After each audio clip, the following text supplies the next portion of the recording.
Muito boa noite a todos, meus queridos irmãos. Mais uma vez estamos aqui, né?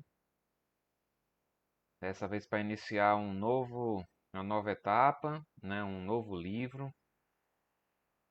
É, Eu refleti muito durante essa semana, né? Sobre qual seria o livro que a gente iria continuar os estudos. É, E me veio a ideia de voltar às origens, né? Que é justamente os livros de André Luiz, porque essa série de estudos lá no Grupo Cristão Espírita Angorá. Porque o que é que acontecia antes? Havia o estudo tão somente dos livros da codificação, né?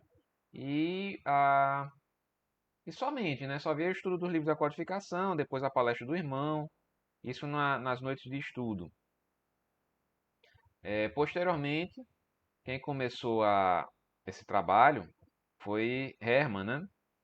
Ele se propôs a fazer o estudo do livro Nosso Lar, e fez esse estudo até o final, né? Eu lembro na época a mesa ainda era do outro lado, né? Ainda era aquela mesa antiga, né? Aí o que é que aconteceu? Ele não pôde mais continuar o estudo assim que ele terminou o livro Nosso Lar. Aí eu me propus a continuar o trabalho,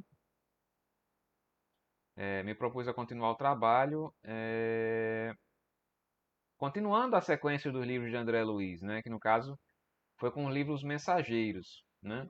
Aí de lá para cá nós tivemos vários outros estudos, né? Foi o livro Nosso Lar o primeiro, né? Aí o livro dos Mensageiros. Aí depois veio Obreiros da Vida Eterna. No Mundo Maior, não tenho certeza se foi no Mundo Maior. O Libertação, eu tenho certeza que foi. É, o, o Nos Domínios da Mediunidade, a gente também fez o estudo. Ação e Reação, a gente fez o estudo. Né? Aí, durante todos esses anos fazendo os estudos com o livro de André Luiz, resolvi fazer algo diferente. Foi quando a gente começou a estudar os livros de Divaldo, né? E principalmente por conta desse período que a gente está passando, da transição planetária, aí eu achei interessante na época, né, isso há uns 3 anos atrás, a gente falar sobre a transição planetária, o próprio livro Transição Planetária, né? Então a gente fez o estudo do livro Transição Planetária, fez o estudo do livro Amanhecer de uma Nova Era, né? E depois o Loucura e Obsessão, todos três de Divaldo Franco e Manuel Filomeno de Miranda. Aí agora, para retornar às origens, vamos falar sobre um livro que a gente não falou, a gente fez a sequência, mas na verdade pulou alguns, né? E esse livro aqui é o Missionários da Luz, que ele é o terceiro livro, né? Escrito em 1944, né? Já tem, né? Quase, quase 80 anos, né? Essa psicografia. E é um livro extremamente interessante.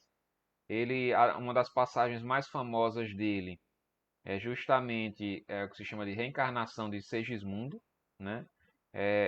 Esse tema, né? Esse capítulo, foi tema de várias palestras, vários estudos no meio espírita, né? Em que a gente fica conhecendo o que é que acontece na encarnação, né? De um espírito, né? O como se passa. Mas isso aí a gente vai ver lá na frente quando a gente chegar lá no capítulo, né? Primeiro eu gostaria de perguntar a vocês se tá tudo bem aí tá tudo bem com o vídeo, se tá tudo bem com o som. Queria que vocês me dessem um feedback aí. Não sei porque ninguém comentou aqui ninguém fez comentário no chat. Eu não sei se vocês estão me vendo bem aí. Estão me ouvindo bem.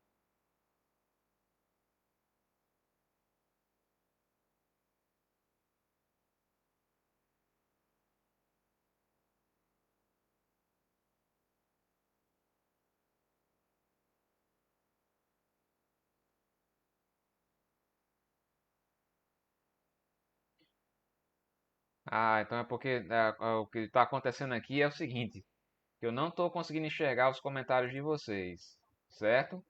Mas enfim, já que provavelmente deve estar tudo bem, né? Então vamos continuar aqui o estudo. É, Vamos começar, né? Primeiro nós fazendo a nossa oração inicial. Vamos elevar o nosso pensamento a Deus, né? Vamos fechar os nossos olhos e dizer assim: Obrigado, ó Pai amado, por mais este dia, um dia de lutas, trabalhos, vitórias, horas difíceis e angústias passageiras. Obrigado, ó Pai, por todas as oportunidades, por todas as experiências por quais passamos este dia. Que elas tenham servido para o nosso crescimento, para o nosso engrandecimento, para a nossa evolução como seres humanos. Obrigado, ó Pai amado, por tudo que nos cerca, pelos momentos alegres, pelos momentos assim não tão alegres, porque através desses momentos, Senhor, é que nós conseguimos crescer e aprender as lições necessárias para as nossas experiências enquanto encarnados. Perdoa ao Senhor, pois que pecamos, por orgulho, por egoísmo, por vaidade e também por falta de caridade. Ajuda-nos, Senhor, não mais voltarmos a falir. Dá-nos a coragem necessária para corrigir as nossas faltas. Que assim seja, com esta prece, te pedimos permissão para dar por iniciado o estudo na noite de hoje com muita paz e com muito amor. Bom, gente, vamos aqui, Missionários da Luz. Eu pulei a introdução, normalmente eu faço também uma explanação da introdução do livro, né? No caso, daqui o livro é escrito por Emmanuel. Mas eu resolvi passar logo para o primeiro capítulo, porque Emmanuel fala sobre as questões do nosso despertar, né? Do nosso reconhecimento da realidade espiritual, que eu recomendo, quem quiser, a leitura do prefácio. É uma leitura interessante, é pequena, são poucas páginas, mas para ficar mais dinâmico aqui, vamos passar logo para o capítulo primeiro, né? Missionário da Luz, escrito, como eu disse a vocês, psicografado por Francisco Cândido Xavier, pelo Espírito André Luiz e publicado em 1944. Capítulo 1, O Psicógrafo. E inicia-se assim. André Luiz, ele é convidado a participar de uns trabalhos dentro de uma casa espírita, né? E ele chega lá e ele começa, como é do hábito dele, né? Ele começa a descrever a todos tudo que está acontecendo naquele momento, né? E ele inicia o capítulo assim: dentre as dezenas de cadeiras dispostas em filas, somente 18 permaneciam ocupadas por pessoas terrestres autênticas. As demais atendiam à massa invisível aos olhos comuns do plano físico. Grande assembleia de almas sofredoras, público extenso e necessitado. Né? É uma coisa interessante, né? Às vezes a gente, quando está lá no centro, tem dias que, nos dias de estudo, em alguns outros dias, a gente vê que tem poucas pessoas.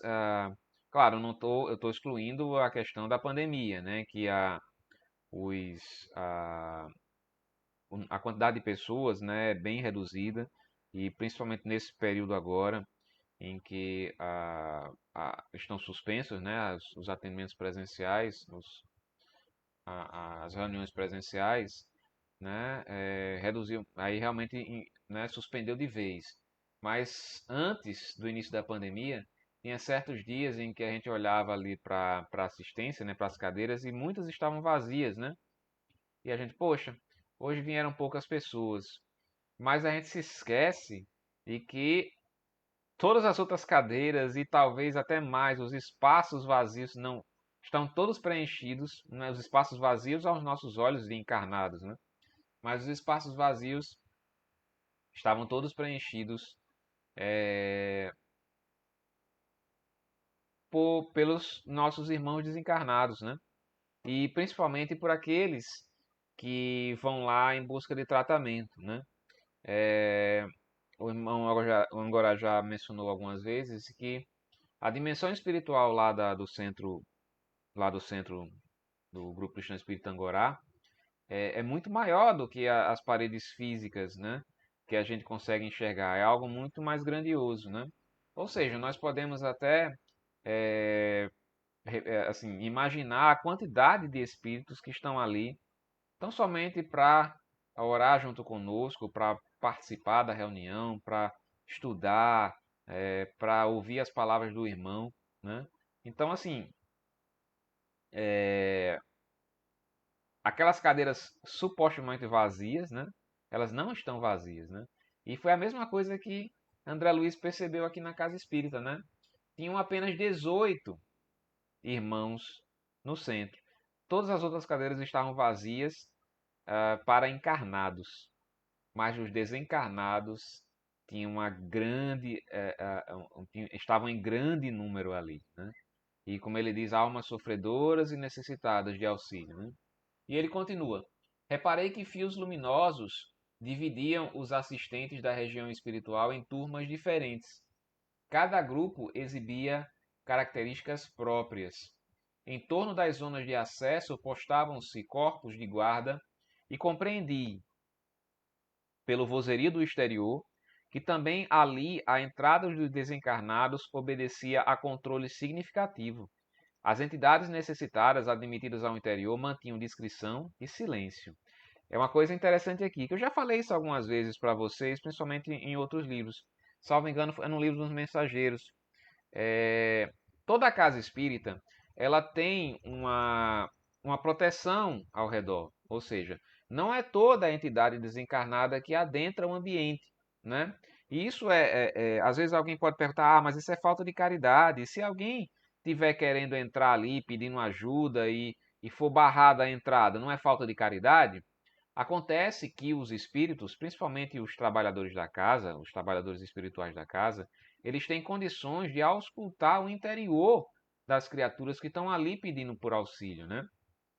Então eles sabem quais as que estão ali realmente em busca de ajuda e quais as que estão fingindo, né?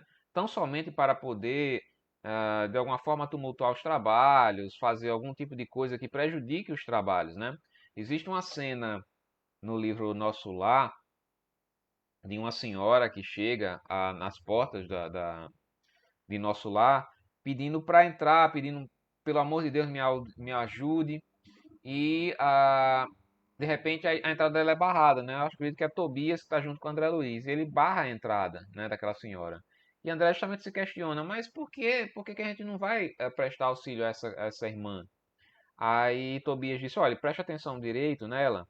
E a André Luiz começou a observar de fato que energeticamente aquela senhora que estava ali pedindo auxílio era tão somente da boca para fora, né? No interior dela, o propósito era tão somente tumultuar e, enfim, fazer alguma coisa dentro de nosso lar que pudesse prejudicar os trabalhos que fossem feitos ali. Então, na casa espírita, não é todo espírito que entra, são aqueles que realmente estão em condições de serem atendidos, né, por conta da sua própria vontade de ser atendido, de buscar, de conseguir o auxílio ali. É, isso é interessante, claro, que às vezes acontece algum tipo de tumulto, principalmente em reuniões mediúnicas, de desenvolvimento mediúnico ou de desobsessão, que aparece uma entidade mais exaltada, que, enfim, dá a presença e questiona ou faz algum tipo de tumulto, mas é preciso a gente compreender que essas entradas dessas criaturas elas foram permitidas. Então só passam ali pelo cinturão que está ao redor aqueles que o mentor espiritual da casa e a equipe espiritual da casa permitem, né?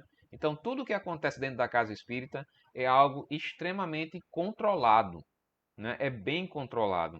Não vai haver ali algo que desarmonize o ambiente sem ser algo que seja necessário ou de vontade própria da equipe espiritual. Claro que isso pode ocorrer com relação a frequentadores encarnados, né? Porque os espíritos não vão interferir na entrada de um encarnado que quer fazer algo de mal ali. O que eles podem fazer é tentar influenciar essa criatura a não fazer o mal, né? Mas se tiver, se for da vontade daquela criatura mesmo, se ela não der ouvidos, pelo menos às intuições e às inspirações do seu mentor ou dos espíritos trabalhadores, ela vai realmente causar um tumulto ali, né? Como a gente já teve casos aqui, num centro espírita, né? Que é o Oscar Nelson, que fica ali no Baldo, né? E ele foi a sofrer um assalto, né? Há um tempo atrás, alguns anos atrás, né? Enfim, essas coisas acontecem, né? Os espíritos não podem também controlar 100% das coisas, principalmente em se tratando de encarnados, né? No caso dos desencarnados, é bem mais controlado, bem mais tranquilo para eles, né? Resolverem as questões ali.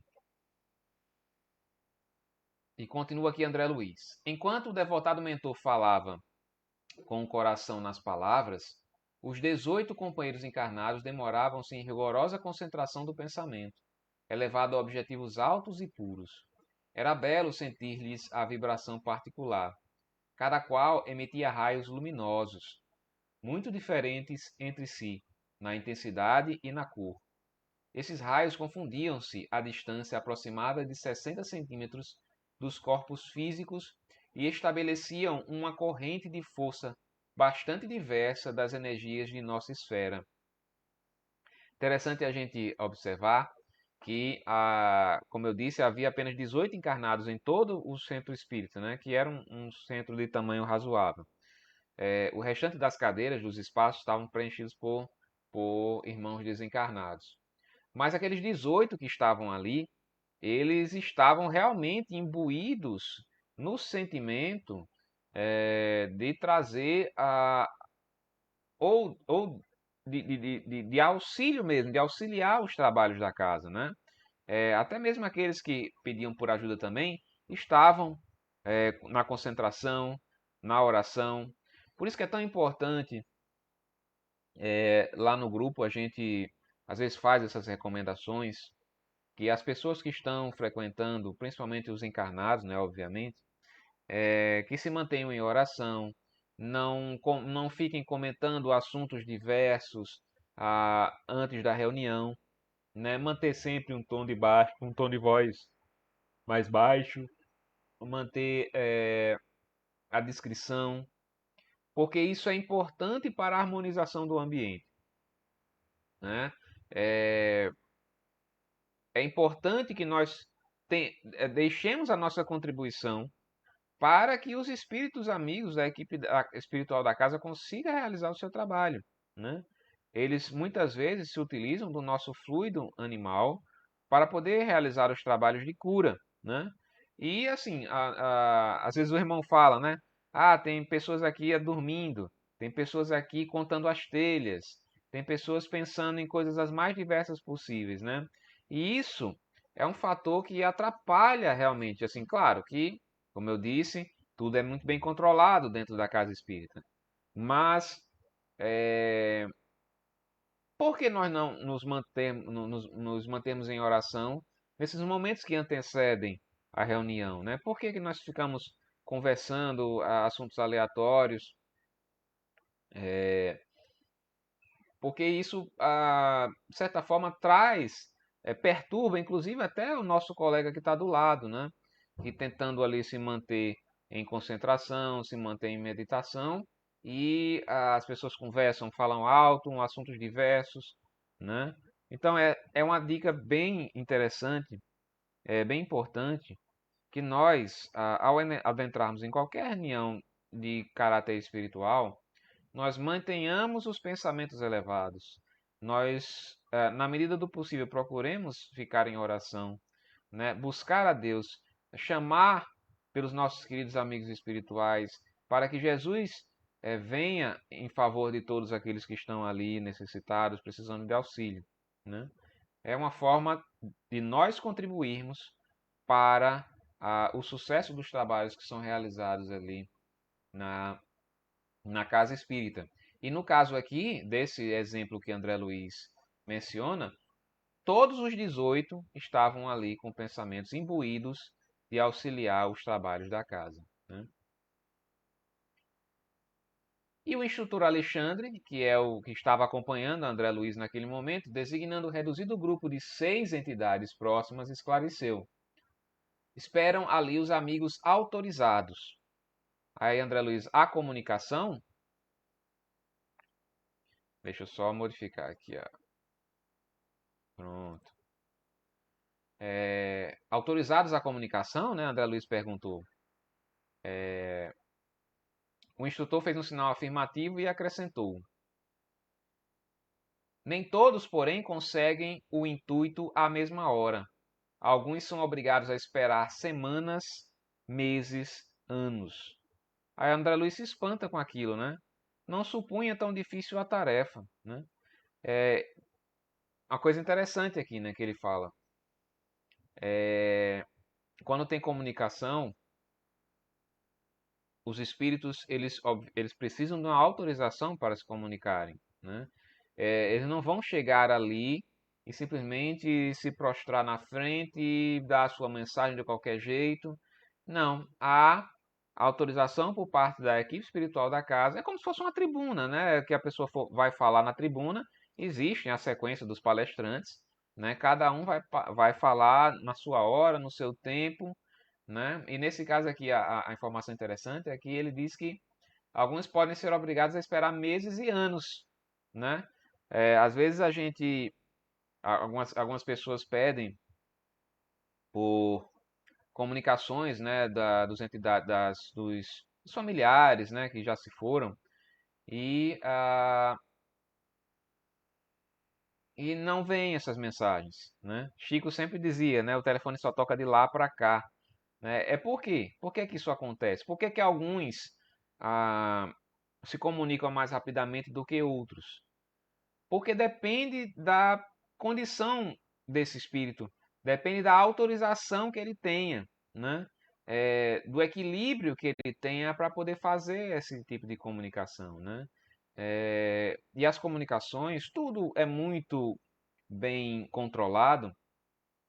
As comunicações elas só ocorrem quando há um benefício mútuo, ou seja, benefício para o espírito que está se comunicando e benefício para aquele que está recebendo a mensagem. Qualquer coisa que for fora disso, né, acontecer fora disso, a comunicação não vai ocorrer, né? A comunicação não vai ocorrer. Então a gente tem que ter um pouco de paciência às vezes, principalmente aqueles que não têm mais assim tanta familiaridade com a doutrina, né? A gente tem que conversar com essas pessoas, principalmente quando elas nos perguntam sobre isso, para dizer que, olha, nem sempre as mensagens vêm na hora que a gente quer, né? Alguns podem esperar anos para poder se comunicar, né? Aí no caso aqui do livro, as entidades estavam ali, tinham 6 entidades esperando para se comunicarem, né, com os médiuns da casa, né? E algumas delas esperaram anos para que isso acontecesse, né? Então, assim, a gente tem que respeitar bastante, né, a comunicação dos espíritos, né? Porque muitos estão ali porque realmente, de fato, eles esperaram muito, lutaram muito para estar ali, né? É um respeito máximo que a gente tem que ter por essas pessoas por esses espíritos, né? Por essas criaturas que estão ali se comunicando. E continua André Luiz. Temos 6 comunicantes prováveis, mas na presente reunião apenas compareceu um médium em condições de atender. Né? É uma coisa interessante, né? Tinham vários médios, não era a totalidade daqueles 18 que estavam lá sentados, tinham vários médios. Mas apenas um estava com equilíbrio suficiente para receber as mensagens, né? Então, para a gente ver o quão é importante a preparação do médium quando vai realizar um trabalho na casa espírita. Não pode ser de qualquer jeito, né? Não pode ser uma coisa como se fosse uma coisa que a gente faz no cotidiano, se alimentar, enfim, fazer escrever alguma coisa aleatória. Não é isso. O trabalho na casa espírita, não só para os médiuns, mas também para todos aqueles que trabalham na casa espírita, seja em quaisquer funções, né? A preparação é extremamente importante. A preparação, principalmente para que os trabalhos fluam de uma maneira exitosa, né? Tanto é que no caso aqui, somente um médium estava à disposição. Olha só, né? Quando a gente falha nos trabalhos, prejudica a quantas criaturas, né? 6 entidades estavam esperando ali para falar, mas tinha apenas um médium e certamente esse médium não teria condições de fazer todo aquele trabalho, né? De fazer de ouvir, né? De passar para todas as mensagens dos espíritos, de todos aqueles espíritos que estavam esperando ali, né? Então é muito importante que a gente se prepare antes de fazer um trabalho na casa espírita. Isso não serve só para a casa espírita, não, para o dia a dia mesmo. É quando a gente levantar, procurar fazer as nossas orações, mentalizar antes de dormir também, né? Procurar se equilibrar. A gente está vivendo um momento tão difícil, né? De tantos desencarnes coletivos, tantas notícias tristes, né? Pessoas nesse momento em desespero. Vamos buscar refúgio na oração. É o que a gente pode fazer nesse momento, é buscar refúgio na oração, né? E ter fé, confiar de que tudo acontece, nada acontece por acaso e tudo acontece de acordo com a vontade do nosso Pai que está lá nos céus, né? E continua aqui André Luiz, desde já temos 6 comunicantes prováveis na presente reunião, apenas compareceu um médium em condições de atender. Desde já, portanto, somos obrigados a considerar que o grupo de aprendizes e obreiros terrestres somente receberá o que se relacione com o interesse coletivo. Nós não podemos entender o médium como um super-homem, né? Como uma pessoa que está ali para fazer todos aqueles trabalhos de psicografia, psicofonia e todos os outros tipos de mediunidade, como se fosse uma máquina que tivesse ali apenas para receber os espíritos. Não, ele também é uma máquina, é uma máquina sim, né? Mas é uma máquina extremamente delicada, uma máquina que também sofre seus desgastes, né? Não é um super-homem, não é um ser humano como qualquer outro, né? A gente às vezes exige demais do médium, né? Ah, eu vejo às vezes quando Paulo, claro que Paulo faz isso, ele tem assim, uma vontade muito grande de trabalhar, né? Isso é muito admirável da parte dele. Mas a gente vê às vezes o quanto ele é exigido, né? Principalmente das pessoas que buscam o auxílio. Mas claro que como Deus não Deus não dá fardos pesados em costas leves, portanto ele trabalha com aquilo ali de forma muito tranquila, de forma muito de boa vontade, né? E nós devemos sempre pedir a Deus por ele para que ele continue realizando esse trabalho maravilhoso. Assim como os outros médiuns da casa também, né? Tem Rosa, que faz a psicografia, tem Gildson também, Zuca, que ele também tem a questão da psicofonia, e tantos outros, né? Os médiuns intuitivos, os médiuns, enfim, todos nós somos potenciais médiuns, né? Apenas alguns é que são mais ostensivos do que outros. Bom, o médium não é uma máquina. O médium é um ser humano que está ali para fazer um trabalho, né, de comunicabilidade com os espíritos, de acordo com aquilo que ele se propôs a fazer antes de vir para esse mundo, né? Que os médiums, escolhem, né, vir médiuns, né? Principalmente esses médiuns mais ostensivos, né? A gente vê isso bem interessante, que a gente já estudou, né? Mas aqueles que não estavam aqui presentes naquela época, né? Porque foi o segundo livro que a gente trabalhou no centro, é o Os Mensageiros, né? Que é o segundo livro na sequência de André Luiz. Ele fala bem sobre a preparação dos médiuns, né? A encarnação dos médiuns para fazer os trabalhos aqui, né? Então, assim, são máquinas? Não. São seres humanos que estão ali dando o seu melhor para poder fazer os trabalhos de comunicação com os espíritos. O médium não é um simples aparelho, é um espírito que deve ser tão livre quanto o nosso e que, a fim de se prestar ao intercâmbio desejado, precisa renunciar a si mesmo com abnegação e humildade. Primeiros fatores na obtenção de acesso à permuta com as regiões mais elevadas. Necessita calar para que os outros falem, dar de si próprio para que outros recebam. Em suma, deve servir de ponte onde se encontrem interesses diferentes.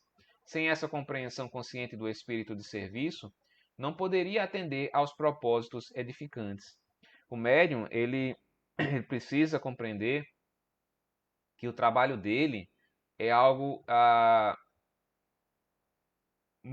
assim, é algo muito importante na vida do ser humano, né? Até na vida daqueles que não acreditam na comunicabilidade com os espíritos, mas os médiuns estão aí com os vários tipos de mediunidade, né? Mediunidade de cura, de efeitos físicos, tudo isso que foi catalogado por Kardec lá no livro dos médiuns, né? Eles estão com eles têm esse propósito, claro que alguns se desviam do caminho, que aliás é a grande maioria, né? No próprio livro Os Mensageiros fala bastante isso, de que os médiuns se preparam bastante para vir para encarnados, mas poucos conseguem realmente fazer o seu trabalho até o final, né? Mas aqueles que conseguem estão ali, de fato, em busca de auxiliar as criaturas, de fazer o melhor trabalho possível, né? De dar de si, como ele diz aqui, calar para que os outros falem, dar de si próprio para que outros recebam. Ou seja, o médium precisa ser um ser abnegado, né, em favor dos outros. Esquece da sua própria vida, esquece assim, no sentido de não que ele vai deixar de se cuidar, mas se doa de uma forma em que que outras criaturas não conseguem se doar, né? O trabalho do médium é uma coisa impressionante, né? Nós vemos o que foi a vida de Chico Xavier, né? O que foi a vida o que é a vida, está sendo ainda a vida de Divaldo Pereira Franco, né? Quantas pessoas não foram auxiliadas pelos seus livros, pelas suas palestras. Isso eu estou fora a parte, a Mansão do Caminho, né? Que atende a cerca de 3.000 famílias, né? Em Salvador. E todos os outros, né, que não tiveram trabalho específico de médium, assim, mas, enfim, buscaram, dentro do seu campo de atuação, fazer o que é melhor para a humanidade, né? É uma função extremamente importante e de muita abnegação, como eu disse. Não é fácil, não é fácil, porque sempre, além da busca incessante por auxílio, por ajuda daqueles dos sofredores, existem os espíritos que buscam de fato desequilibrar o médium, né? E o médium, ele tem que ter muito equilíbrio, né? Muita fé, muita força de vontade para conseguir se manter de pé diante dos ataques que são sofridos, né? Observe, né, disse o irmão, o instrutor. Estamos diante do psicógrafo comum. O, Antes do trabalho a que se submete, neste momento, nossos auxiliares já lhe prepararam as possibilidades para que não se lhe perturbe a saúde física. Ou seja, o auxílio vem desde antes do começo do trabalho, né? Os seus guias e mentores espirituais estão ali a fazer um campo de força, né, de proteção, para que nada prejudique o trabalho que venha a ser realizado naquele dia ali. E não lhe perturbe também a saúde física, né? A transmissão da mensagem não será simplesmente tomar a mão. Há processos intrincados, complexos, né? Que às vezes a gente pensa que o espírito simplesmente pega na mão do médium. Não é bem isso que acontece. O que acontece, há uma transmissão do pensamento da entidade para a mente do médium, e a mente do médium é que transfere a força motora para a mão para escrever, né? Não é a mão do médium não é pega pelo espírito, né? O controle não é direto da mão, o controle é da mente, né? É, existe uma coisa interessante no livro dos médiuns, que principalmente quando há mediunidade de efeitos físicos, de alguns espíritos, por exemplo, conseguirem tocar o piano. Não é que eles pressionem a tecla do piano, porque eles não têm mais corpo material para poder fazer o choque, a resistência dos seus dedos com a tecla do piano. O que eles conseguem fazer é manipular o fluido cósmico universal, que nós estamos todos dentro do fluido cósmico universal, né, como se fosse um grande oceano que nós estivéssemos dentro dele. Eles conseguem manipular aquela energia ao redor, né, para que essa energia empurre a tecla do piano, né? Não é um toque direto, é uma manipulação energética, né? Ou seja, a coisa é muito mais complexa do que parece, né? Do que simplesmente acharmos que o espírito vai pegar o objeto, que vai. Ele não pode, não tem mais massa, não tem mais corpo material orgânico para poder pegar os objetos. Mas quem quiser se aprofundar um pouco mais disso, é no livro dos médiuns que você vai encontrar essas informações, né? E André Luiz começa a observar o que acontece com o médium no momento da psicografia, né? As glândulas do rapaz transformaram-se em núcleos luminosos, à guisa de perfeitas oficinas elétricas. Detive-me, porém, na contemplação do cérebro em particular. Os condutores medulares formavam um extenso pavio sustentando a luz mental, como chama generosa de uma vela de enormes proporções. Os centros metabólicos infundiam-me surpresas. O cérebro mostrava fulgurações nos desenhos caprichosos. Os lobos cerebrais lembravam correntes dinâmicas. As células corticais e as fibras nervosas, com suas tênues ramificações, constituíam elementos delicadíssimos de condução das energias recônditas e imponderáveis. Nesse concerto, sob a luz mental indefinível, a epífise emitia raios azulados e intensos, né? Então, é isso que acontece com o cérebro do médium, né, no momento da comunicação, né? Porque, como eu disse, essa comunicação não se dá através da manipulação orgânica dos membros do médium ou das cordas vocais do médium diretamente pelo espírito. O que há é uma influenciação, uma manipulação energética, né? No caso do cérebro do médium, e esse cérebro é que vai mandar as informações para as cordas vocais, para as mãos e para outros tipos de mediunidade que a gente conhece, né? E no caso aqui, a epífise, também chamada de glândula pineal, que é o próprio Espiritismo fala. Eu não sou, como eu disse, eu não tenho conhecimento de medicina, não sou médico, não vou adentrar aqui nas questões mais técnicas dessa área, mas o Espiritismo ele afirma que a glândula pineal, que é uma espécie de glândula que fica na base do cérebro, é que é a responsável pelo recebimento das comunicações, pela, pela mediunidade em si, né? É através dessa glândula em que há a influenciação dos espíritos para que haja a mediunidade, né? No exercício mediúnico de qualquer modalidade, a epífise desempenha o papel mais importante. Epífise e glândula e pineal é a mesma coisa. Através de suas forças equilibradas, a mente humana intensifica o poder de emissão e recepção de raios peculiares à nossa esfera. É nela, na epífise, que reside o sentido novo dos homens. Entretanto, na grande maioria deles, a potência divina dorme embrionária, ou seja, não é em todo mundo que, essa glândula tem uma função mais ostensiva, né? Na maioria das pessoas, essa glândula está adormecida, né? Ela tem outras funções, não a função que é dita aqui pelo Espiritismo na questão da mediunidade. Reconheci que, de fato, a glândula pineal do intermediário expedia luminosidade cada vez mais intensa. Quanto mais a comunicação se fazia presente, mais a glândula pineal se fazia brilhante, né?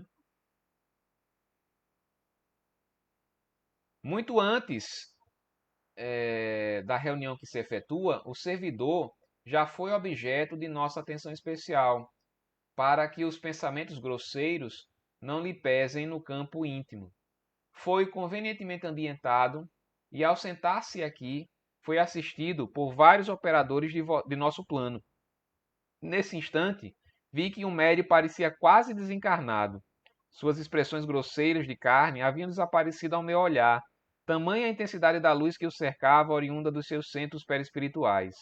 Né? A gente pode perceber isso lá nos médiuns da casa, né? Em Paulo mesmo, a gente percebe que as próprias feições dele mudam, né? Quando há psicofonia com o irmão Angorá, né? São coisas totalmente distintas, né? No caso, o irmão Angorá, normalmente os olhos são fechados, no caso do irmão Henrique, os olhos são abertos, né? Depende do espírito que está controlando ali. E o médium, não é que ele, o espírito do médium não é assim a questão da incorporação, que essa palavra até não é interessante de ser usada, porque incorporação pressupõe-se que o espírito do médium saia do corpo e entra um espírito terceiro, né? Não é o caso. O espírito do médium ele apenas é afastado um pouco de lado, mas ele continua ligado por um cordão fluídico, né? Porque se cortar esses cordões, o médium desencarna, né? E o espírito comunicante ele se aproxima e passa a controlar o cérebro do médium, né? E isso acontece, é um trabalho muito controlado, muito preparado, né? Como ele diz aqui, desde de cedo, muito antes da reunião, o médium já está sendo preparado para o trabalho que vai ser feito ali, né? Para a gente perceber o quão é importante, o quão desgastante, o quanto os espíritos trabalham, né, para que aquilo ali ocorra de forma mais proveitosa possível, né? E o instrutor acenou para um dos 6 comunicantes que estavam aguardando ali para falar, os espíritos, né? O mensageiro aproximou-se contente. Calixto, falou Alexandre em tom grave, temos 6 amigos para o intercâmbio. Todavia, as possibilidades são reduzidas. Escreverá apenas você. Pouco a pouco vi que a luz mental do comunicante se misturava às irradiações do trabalhador encarnado. A zona motora do médium adquiriu outra cor e outra luminosidade. Alexandre aproximou-se da dupla em serviço e colocou a destra sobre o lobo frontal do colaborador humano, como a controlar as fibras inibidoras, evitando quanto possível as interferências do aparelho mediúnico, né? Porque, obviamente, que sempre a, a, o médium ele interfere de alguma forma na comunicação, mas quando a comunicação ela é bem preparada e o médium está bem sintonizado com a entidade comunicante, ela se dá de forma mais tranquila, né? Sem haver algum tipo de interferência do próprio pensamento do médium, né? Porque quando isso ocorre, né, nós chamamos de animismo, né? Que é quando o médium externa apenas a sua própria ideia, os seus próprios pensamentos, no lugar de estar comunicando, repassando a comunicação de um espírito, né? De um terceiro. Bom, e a gente encerra aqui, ó. Calixto mostrava enorme alegria no semblante, feliz de servo que se regozija com as bênçãos do trabalho, e dando sinais de profunda gratidão ao Senhor, começou a escrever, apossando-se do braço do companheiro e iniciando o serviço com as belas palavras: A paz de Jesus seja convosco. E é com esta frase aqui, né? A paz de Jesus seja convosco, que a gente encerra o estudo da noite de hoje. Eu infelizmente hoje, por algum motivo aqui, eu não consegui ver as mensagens de vocês, mas agradeço profundamente aqui a presença de todos que ficaram até agora. Que Deus nos abençoe a todos. Vamos. Esse livro tem cerca de 20 capítulos, né? Então, o planejamento é que nas próximas, contando com essa, né, 20 semanas, a gente faça o estudo dele aí, que é um livro muito interessante, né? Vai trazer muitas informações interessantes para nós que estudamos a doutrina espírita, né? Então, mais uma vez agradeço a todos. Vamos fechar os nossos olhos, elevar o nosso pensamento novamente e dizer assim: Senhor, olhai para todos os teus filhos que estão neste momento em sofrimento, com a dor profunda, com a partida dos seus familiares, com as pessoas que estão nos hospitais, também em sofrimento. Derrama, Senhor, em toda a humanidade o teu bálsamo reconfortante, alivia as dores, afasta-nos de todo o mal e de todo o perigo. Auxilia-nos, Senhor, fortalece-nos a nossa fé, para que nós não deixemos que os nossos medos possam ser maiores do que ela. Auxilia-nos, sobretudo, a reconhecer que a nossa felicidade mais alta será invariavelmente aquela de cumprir os desígnios onde e como queiras, hoje, amanhã e sempre. Que assim seja, que Deus nos abençoe. Mais uma vez, boa noite a todos, muita paz.